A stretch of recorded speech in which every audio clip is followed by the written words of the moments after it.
Muy buenos días en la sintonía de Radio Abarán. Hoy estamos de estreno ya en este 2021 con el primer programa de La Ventana de los Tiempos de este año y un programa que también nos va a hablar pues de estrenos, del comienzo de una nueva era, en concreto un nuevo siglo, que es el título del espacio que hoy nos trae a la radio Álvaro Carpena, a quien ya podemos saludar. Álvaro, muy buenos días y feliz año.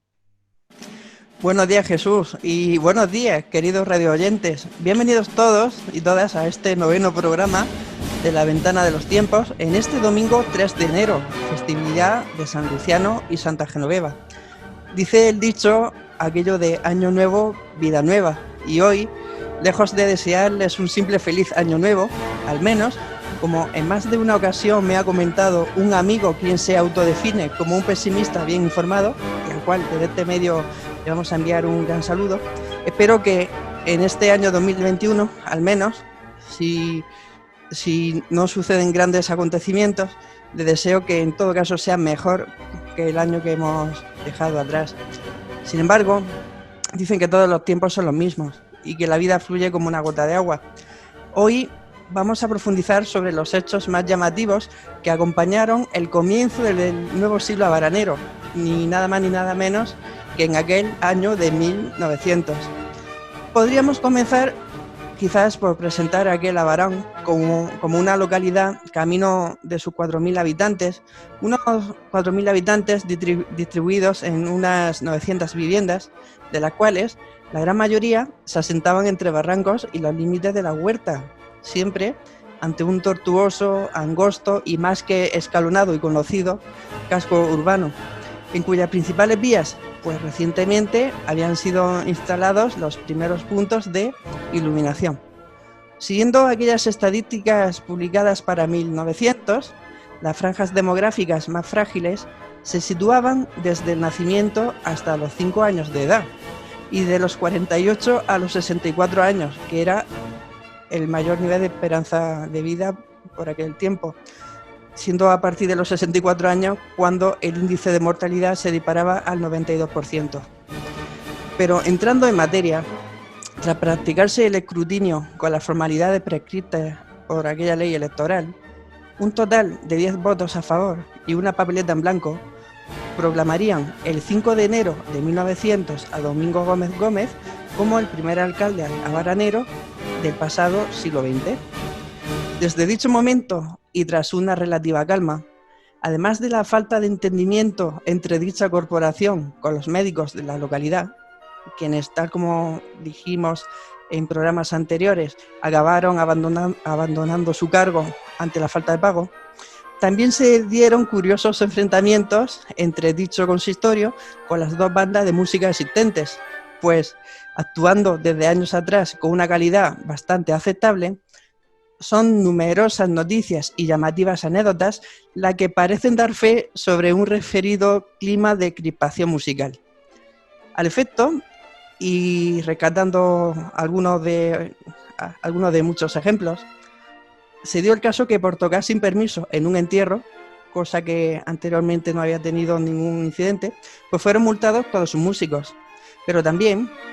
y pese a las gratificaciones pendientes de pago, se decidió contratar una formación de otra localidad, siendo la banda de Cieza. E incluso mucho más escandalosa pareció ser la imposición forzosa de un director para las procesiones de Semana Santa de 1900, un requisito que puso don Domingo Gómez para que la multa fuese compensada. Tampoco parecen verse exentas de polémica las nupcias contraídas por la hija del citado regidor.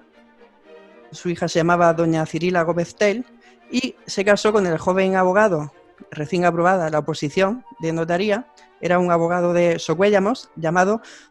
don Joaquín González Gómez, de quien en algún que otro medio se afirmaba que no mostraba ningún tipo de simpatía por su suegro. Pero, hablando sobre honestidad, seriedad y justicia, habiendo llegado a la localidad con fecha 1 de enero, bajo anuncio de 2 docenas y media de cohetes, el párroco don José Candel Escribano,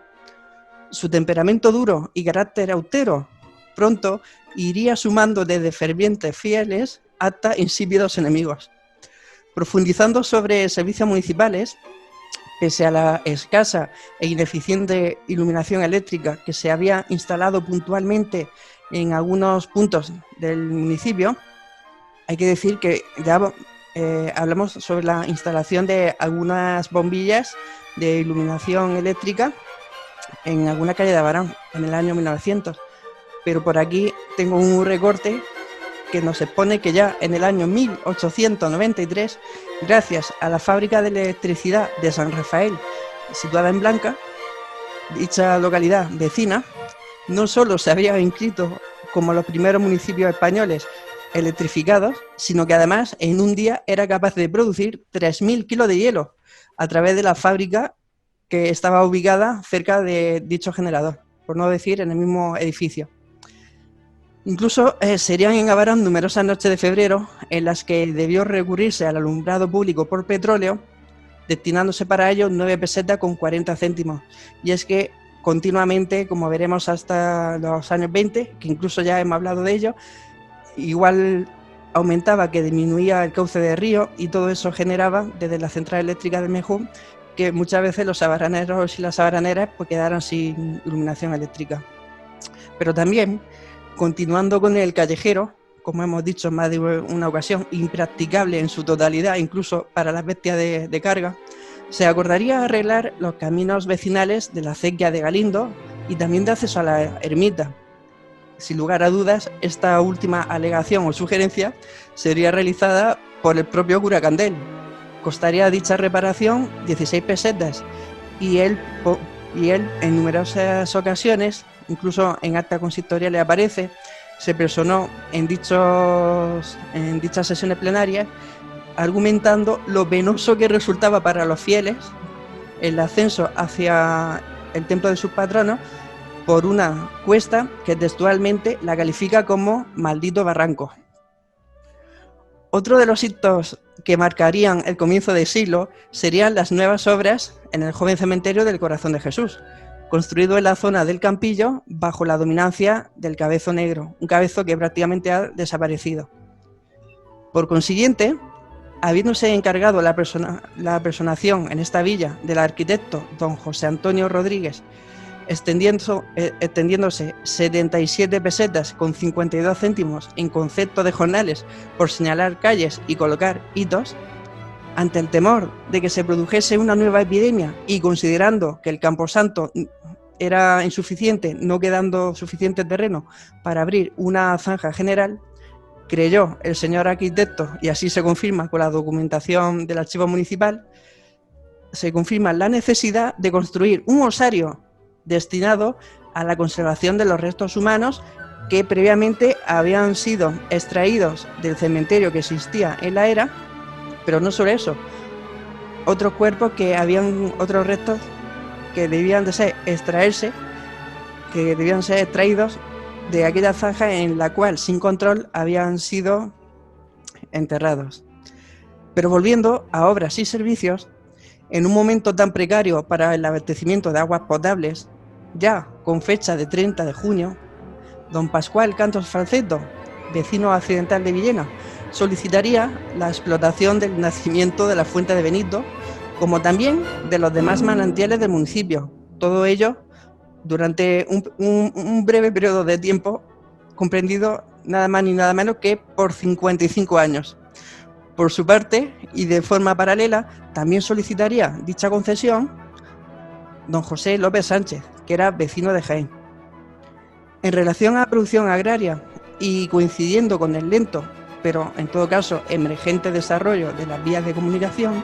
la extensión de la zona de cultivo junto a la calidad de los productos hortofrutícolas y precio de la mano de obra darían lugar a que en este referido año de 1900 el entonces corredor de frutas don Nicolás Gómez Tornero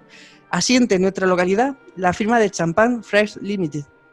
toda una cadena de compra, transformación y exportación de frutales en fresco o en conserva que abriría mercados internacionales, siendo a partir de este año, del año 1900, cuando empieza a esculpirse en nuestra historia aquel lema de Abarán, París, Londres. Sin embargo, ¿No sería precisamente esta primera temporada de Naranja la que mejor ejemplo daría a los empresarios que previamente habían confiado en el visionario habanero? Pues, como queda publicado en el diario Provincia del Levante en su edición del Día de los Enamorados, debido a las heladas ocurrientes, las partidas de naranjas emitidas a Londres a través del vapor Oberon continuaban comercializándose con precios muy bajos. Del mismo modo, y estrechamente relacionado con el desarrollo local, aparecería en el mes de mayo la Cámara de Industria, Agricultura y Comercio, cuya junta directiva presidirá don Isidoro Gómez, ocupando la misma un moderno y lujoso local de cuyas características ya hablamos en programas anteriores. Habíamos visto que recientemente había llegado la iluminación eléctrica, que habían venido tapiceros, electricistas y especialistas en madera para montar un ambicioso y lujoso local fuera de época, que incluso tenía timbre en todas las habitaciones, algo que posteriormente nos llama mucho la atención. Será casi calcado, será extendido al círculo mercantil, anteriormente denominado como Gran Peña. Asimismo, y bajo la presidencia del señor cura Candel, ya en aquel año, se crearía una comisión destinada a tratar la construcción de un asilo hospital para atender a pobres, ancianos y a enfermos. Y fueron estos, Jesús y queridos radioyentes, algunos de los aspectos más destacables de aquel comienzo de siglo, en el cual, y como veremos en próximos programas a través de esta ventana de los tiempos, Abarán conseguiría producir su propia electricidad, bombear agua hasta el campo en un proyecto sin precedentes. También excavaría minas para encontrar inusuales tesoros o incluso servir de escenario para acontecimientos, historias y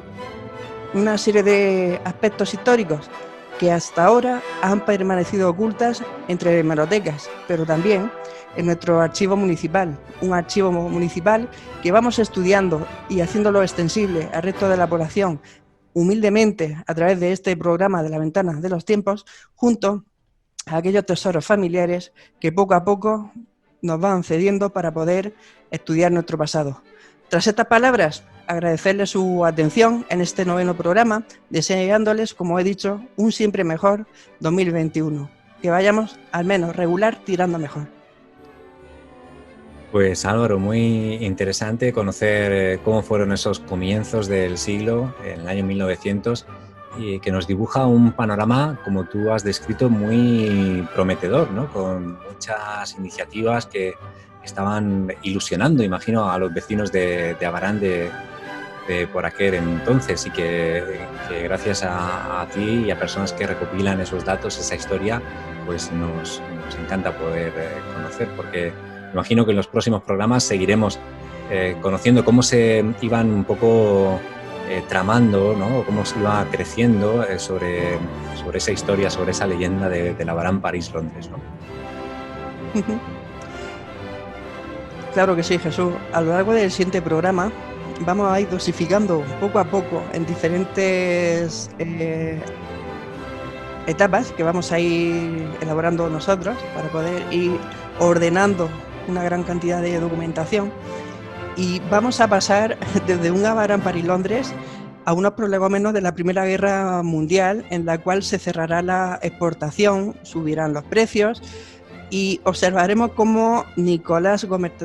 Tornero intentará diversificar su producción con otro tipo de producción muy desconocida para todos nosotros, que estamos acostumbrados a escuchar sobre ciruelas, sobre albaricoques, sobre cabello de ángel,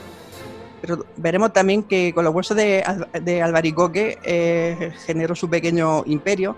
también con las uvas pasas, incluso con la propia ciruela, cuando no se podía exportar la convirtió en pasas. Y qué decir de la cantidad de harina que generó a través de otros molinos contratados, molinos que utilizaría este emprendedor abaranero para crear harina para el consumo. Saldremos de aquella Primera Guerra Mundial, de nuevo entraremos en el Abarán París-Londres hasta encontrarnos con una Segunda República, con una subida de los impuestos, con una transformación en cuanto a la mano de obra. Llegaremos a una guerra civil en la cual se dispararán todos los precios. Observaremos cómo en la central hidroeléctrica se producirá un cambio de titularidad. Seguiremos avanzando hasta que después de todo este periodo nazca en la Explanada de la Ermita nuestro tercer templo. Digamos que son diferentes capítulos explicados muy a grosso modo, que tienen su encanto, ya que en torno a la industria abaranera, entiéndase hortofrutícola y conservera, entre otras, las historias de vida de las personas que fueron empleando sus manos, eso sí, con la frente siempre limpia, como nos decían en diferentes medios, vamos a ir observando cómo la personalidad abaranera en torno a la industria se ha ido modelando de acuerdo a los cambios sociopolíticos y económicos que han diversificado han ido diversificando la manera de ser abaranero en cada uno de estos periodos. Pero no solo ha sido Nicolás, vamos a encontrar también otros pequeños empresarios, vamos a encontrar otros proyectos. Desde mi punto de vista intentaré hacer curiosa y divertida cada una de estos capítulos. Muy bien, Álvaro, pues por nuestra parte agradecerte un domingo más que hayas compartido con nosotros este espacio, esta ventana de los tiempos que vuelve en 7 días aquí a la radio. Álvaro, gracias. A vosotros.